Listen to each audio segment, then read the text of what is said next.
पक्का है फिर आप कयामत के शिकार हो सकते हैं। थोड़ा इसको पास करो। कयामत के शिकार हो सकते। ऐसे ही उनको अतिथि मान करके कोई बात नहीं, हमसे तो ज़्यादा देखने में सफ़ेद सफ़ेद लगते हैं। आपने एक नाम सुना, वाइट कॉलर क्राइम? इसको सफ़ेद पोश अपराध बोलते हैं। न्याय की पुस्तकों में आप इसको सफ़ेद पोश अपराध। ये क्या होते हैं? ये अपर लेवल के लोगों के माध्यम से किए जाते हैं। छोटा व्यक्ति अपराध करे तो कोई बात नहीं, अपराधी कह दोगे, लेकिन वो जिनकी छवि तो बहुत अच्छी है, लेकिन जब वो निम्न कार्य करते हैं तो उसको सफ़ेद पोश अपराध बोलते हैं।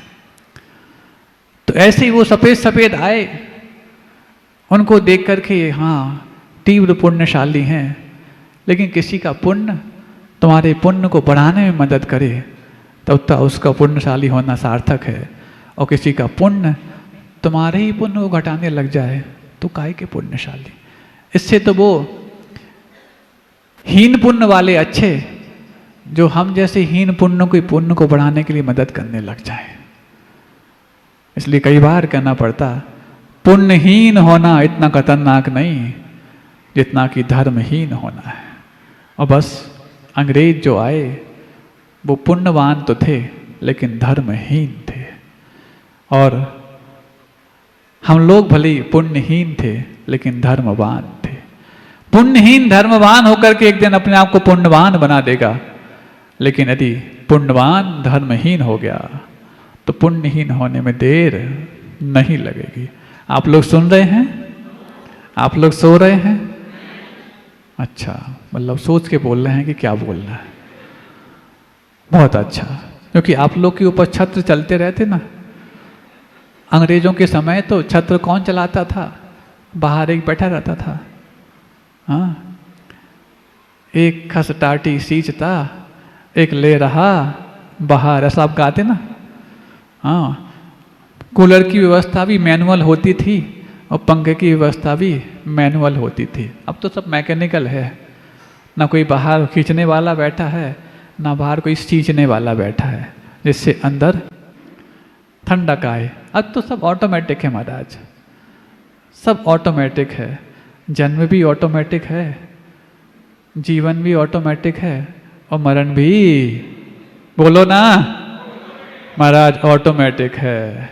महाराज ऑटोमेटिक नहीं, मरण ऑटोमेटिक है।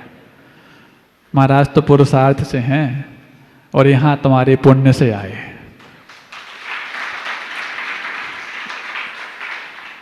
अब जब धीरे धीरे लोगों को लगने लग गया कि नहीं, ये तो कुछ अलग ही है, कोई चला करके इतनी 7 समुद्र पार करके यहाँ पर हमें सुविधाएं देने आया हो, तो जब स्वर्ग के देवता भी सामर्थ्यवान होकर के अनावश्यक नहीं आते, इनको कौन सी पड़ी थी जो हमारी सेवा करने आते? शुरू में तो यही समझे, देखो कितनी सुविधाएं लेकर के, कैसे अच्छे अच्छे वस्त्र हैं इनके पास, भले ही सिंथेटिक हों, पहनने के बाद जितने का वस्त्र नहीं उतनी क्रीम लग जाए जब स्किन डिजीज हो जाए। आपने सुना आज जो भी MBBS करते हैं उसके बाद जब PG की परीक्षा के लिए जाते हैं, MD करने के लिए अथवा मास्टर्स करने के लिए, तो आज से 5-7 साल पहले तक एक ब्रांच सबसे पहले उठती थी जिसका नाम था रेडियोलॉजी। समझते रेडियोलॉजी? जो भी आपकी सोनोग्राफी MRI वगैरह जो करते हैं, उनकी रिपोर्ट जज करते हैं, उनका नाम रेडियोलॉजिस्ट होता है। तो अच्छे अव्वल दर्जे के नंबर लेने वाले सबसे पहले ब्रांच उठाते थे रेडियोलॉजी। फिर बाद में दूसरी ब्रांच है मेडिसिन वगैरह, बहुत सारी ब्रांच है। अब पिछले 5-7 साल में ट्रेंड बदल गया है। अब सबसे पहले उठती है डर्मेटोलॉजी, मतलब त्वचा रोग विशेषज्ञ। क्यों? क्योंकि आज त्वचा संबंधी रोग सबसे ज़्यादा होने लग गए।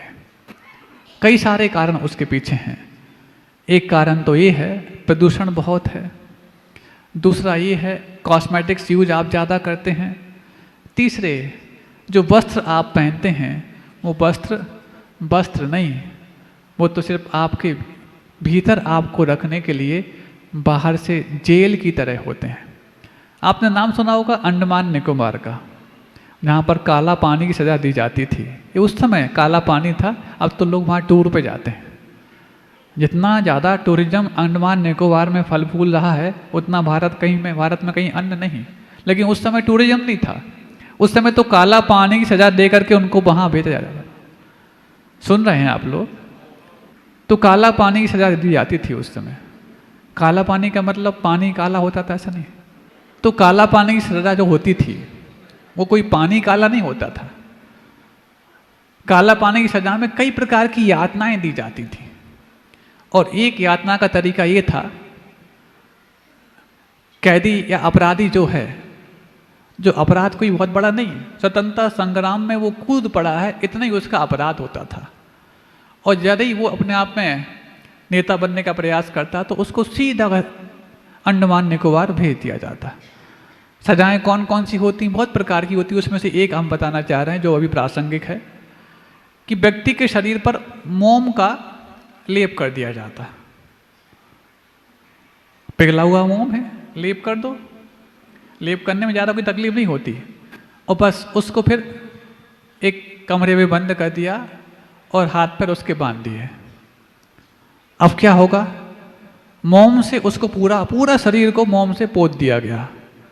अब जो आपकी रोम छिद्र श्वासोच्छ्वास लेते हैं, ब्रीदिंग करते हैं, अब वो लेना बंद कर देंगे। धीरे धीरे सड़ करके आप समाप्त हो जाओगे। कुछ ज़्यादा करना भी नहीं पड़ा और अपने आप हो गया। वो तो काला पानी की सज़ा में सिंथेटिक मोम लगा करके आपके ऊपर यातना दी जाती थी। अब तो अंडमान निकोबार के बगैर भी आप लोग सिंथेटिक कपड़े पहन करके अपने को यातना देते हैं और फिर प्रार्थना करते हैं, भगवान तुम बिन में व्याकुल भयो। बिल्कुल हो गई, क्योंकि बुद्धि चल तो उन्हीं की रही है, भले ही वो चले गए आपके यहाँ से। ये सिंथेटिक कपड़े, और इसी कारण से स्किन डिजीज इतनी है। महाराज अब क्या करें, हथकरघा के वस्त्र थोड़ी महंगे पड़ते हैं। जितना महंगा पड़ता है उसके बदले में जो आपने सिंथेटिक या पावरलूम का कपड़ा खरीदा है, उसकी जब स्किन डिजीज होंगी तो 200-500 के ऑइंटमेंट और लोशन तो यूं ही लग जाएंगे। और एक आध बार लगें तो ठीक है, 100-50 रुपये सस्ती आपने खरीद ली और 500 की ऑइंटमेंट लगा ली। उसके बाद एक बार स्किन डिजीज आपको यदि घर कर गई, आपने दवाई लगा के ठीक तो कर ली, पुनः निमित्त मिलते ही पुनः उससे ज़्यादा उभर कर तैयार हो जाएगी। अब बताओ हथकरघा का वस्त्र महंगा है कि सस्ता है? जिसको पहनने के बाद एक सात्विकता प्रतीक होती हो, हल्कापन लगता हो, रोग मुक्त हम रहते हों और हमारा शरीर भी श्वासोच्छ्वास लेने में एक सहजता महसूस करता हो, ऐसे वस्त्रों के लिए तो देवता भी तरसते हैं। फिर तो धरती के देवता आचार्य विद्यासागर जी महाराज ने इसके लिए आशीर्वाद भी दिया है। कितने लोग पहन पाते हैं? महाराज हमने एक साड़ी तो खरीद ली है, हमने एक धोती दुपट्टा तो खरीद लिया। अरे ये साड़ी और धोती दुपट्टा तो 1 घंटे पहनने लायक होता है, उसके बाद 24 घंटे तो आप वही पहनते हो। दिन भर तो अपत्य का सेवन करते जाओ और एक आध बार दवाई खा लो, दवाई काम करेगी क्या? अरे ये औषधि के समान हैं, इनको तो 24 घंटे उपयोग करो तो भी कम है, क्योंकि तुम्हारी अनंतकालीन बीमारी तुम्हारे दिमाग को भी और तुम्हारे शरीर को भी खोखली करती आई है। तो अब बात चल रही थी, धीरे धीरे उन्होंने समझ लिया कि इनको अब विदेशी वस्त्रों की लत लगाई जाए। और जब तक ये समझ पाए भारतीय लोग कि विदेशी वस्त्रों ने हमारे लिए मानसिक रूप से भी और शारीरिक रूप से भी खोखला कर दिया है, जब तक होली जलाने की बात आई तब तक तो खोली भी खाली हो चुकी थी। अब होली जलाई, ठीक है, असहयोग आंदोलन किया, विदेशी वस्त्रों का बहिष्कार किया, लेकिन तब तक देर बहुत हो चुकी थी। अब धीरे धीरे उसी आओ हवा में लोग अपने आप को गुलाम महसूस करने लग गए। एक के बाद एक कानून लाए गए, ऐसे ऐसे कानून लाए गए। नमक कानून आया। नमक कानून समझते हो? अरे किसी का नमक खा लो तो उसके प्रति वफादारी निभानी पड़ती है। ये भारतीयों की रग रग में भरा हुआ है। अब इनको नमक से ही वंचित कर दिया जाए। सोचो कैसी यातना, क्रूरता भी हद होती है। किस हद तक की क्रूरता सोचो।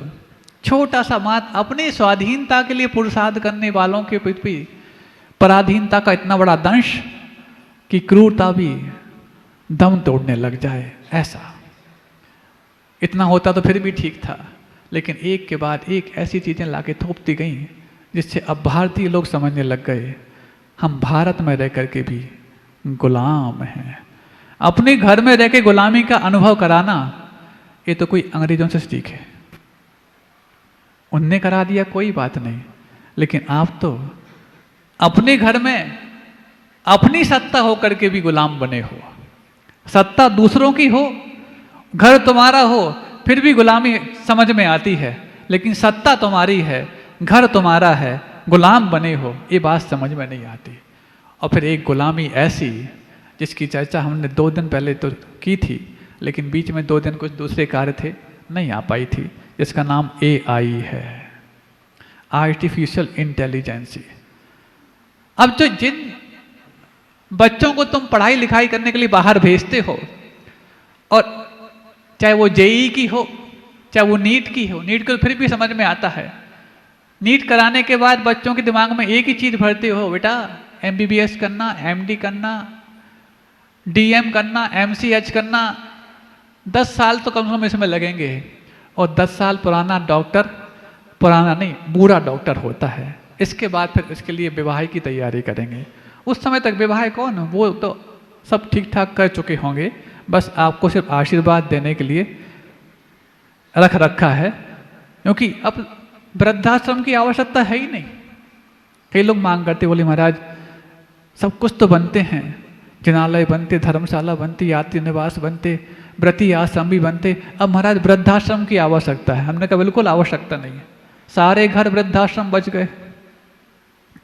युवा तो घर से पलायन कर गए, अब घर में वृद्ध हैं, जहां वृद्ध रहते वही वृद्धाश्रम। क्या आवश्यकता वृद्धाश्रम की, बताओ आवश्यकता है क्या?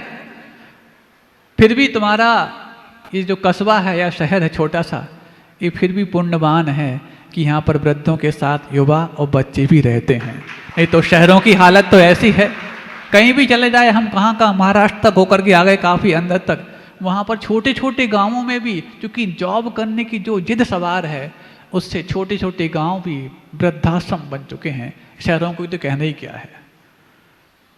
ऐसी जिद सवार कि नौकरी करने के लिए वो और नौकरी पाने के लिए अपने बिजनेस को ठुकराने के तैयार है। अब एक आपको नमूना बताते हैं। एक स्थान था मराठवाड़ा में, जो कि हम लोग कई स्थानों पर होकर आए, विदर्भ भी, मराठवाड़ा भी, और फिर पश्चिम महाराष्ट्र की ओर बढ़ रहे थे। इसी बीच में गुरुजी का स्वास्थ्य सुन करके वापस आना पड़ा। महाराष्ट्र के 4 पार्ट हैं, खानदेश है, मराठवाड़ा है, विदर्भ है और पश्चिम महाराष्ट्र है। तो विदर्भ जो नागपुर और हिंगोली इस टाइप का जो एरिया है वाशिम तक, वो विदर्भ माना जाता है। उसके बाद फिर मराठवाड़ा चालू हो जाता है। फिर थोड़ा सा पश्चिम की ओर बढ़ो तो पश्चिम महाराष्ट्र लग जाता है, जिसमें पूना, मुंबई शहर आते हैं और भी बड़े बड़े जिले आते हैं। सभी जगह जॉब है, इसका मतलब है आप पढ़े लिखे हैं। अब आप सुन करके एक उदाहरण हम आपको बताना चाह रहे हैं, आप हंसोगे। हल्दी नगर के नाम से जाना जाने वाला एक शहर है जिसका नाम बसमत नगर है, जहाँ पर हल्दी इतनी होती है कि पूरे देश और विदेश तक पहुँचाई जाती है। हल्दी की बहुत बड़ी मंडी है, सांगली भी है और बसमत, बल्कि सांगली से बड़ी बसमत नगर है।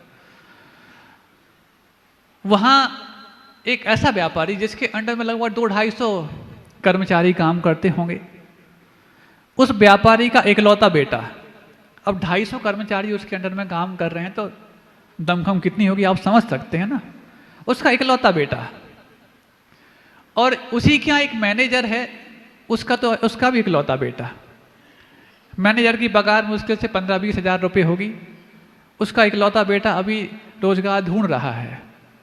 और ये जो 250 कर्मचारियों का मालिक है, एक बिजनेसमैन है, उसका इकलौता बेटा बिजनेस भी संभालता है और सबको अभी व्यवस्थाएं भी संभालता है।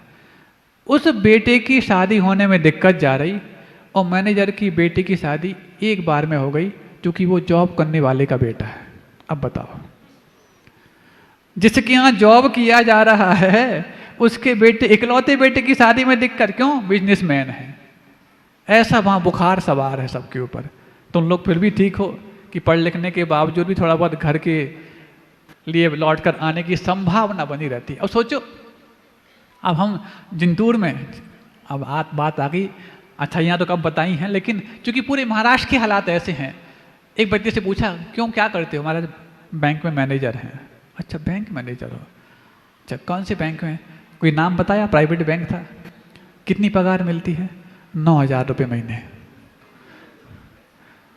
अब 9,000 रुपये महीने है, बैंक मैनेजर है। सोचो, वो बड़ा खुश है, व्यवस्थित है, सब अपना चल रहा है उसका। जब वो देखा वहीं पर चूंकि एक गौंडिया का कर्मचारी काम करता था, उसको 500 रुपये पर डे मिलते थे। 15,000 रुपये महीने झाड़ू पोंछा करने वाला कमा रहा है और 9,000 रुपये महीने एक बैंक मैनेजर कमा रहा है। सोचो कैसी हालत है। लेकिन मैनेजर है, इतने भी संतुष्ट हैं, वो जीवन जीते रहते हैं। ये दास्ता कहाँ से आई है?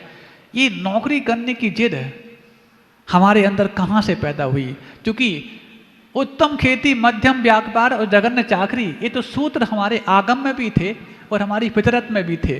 फिर जघन्यता को हमने क्यों चुना? क्योंकि जघन्यता को ही श्रेष्ठता का अमली दामा पहना दिया गया इन फिरंगियों के माध्यम से। तुम हमेशा हमारे जाने के बाद भी गुलाम बने रहो। अभी तुम ईस्ट इंडिया कंपनी के गुलाम बनते हो, फिर तुम मल्टीनेशनल कंपनी के गुलाम बने रहो। यही तो दास्ता आज तक हम भोगते चले जा रहे हैं। पहले गुलाम बनाने पर गुलाम बनने वाले को फक्र नहीं, फिक्र होती थी। आज गुलाम बनने वाले को फक्र होता है। मात्राएं बदल गई हैं, अक्षर वही हैं, क्योंकि अब तुम्हारी धारणाएं भी बदलती चली जा रही हैं। बेटे करते हो, अर्थोपार्जन के लिए जाते हो बाहर, फिर भी समझ में आता है बेटियों के तो सर पर और ये बुखार सवार है, और इस हद तक सवार है कि यदि जॉब नहीं लगी, भाई को नहीं लगी, कोई बात नहीं, बिजनेस करा लो, मेरी नहीं लगी, तो तुम भेदभाव करते हो, भाइयों बहन में भेदभाव करते हो। तो बेटी की जॉब के लिए माता पिता ज़्यादा फिक्रमंद रहते हैं कि इसकी जॉब लग जाए, ताकि जॉब वाला इसको घर मिल जाए, जॉब वाला परिवार मिल जाए, जॉब वाला पति मिल जाए, और फिर ये भूल जाएं कि दुनिया में सबसे टफ जॉब होती है पेरेंटल जॉब। अब जब नाम आएगा पेरेंटल जॉब का, तो एक अच्छे वानगी बता दे रहे हैं कैसे कैसे वो अंग्रेजियत हमारे खून में घुल मिल गई, हम आपको बताना चाहते हैं।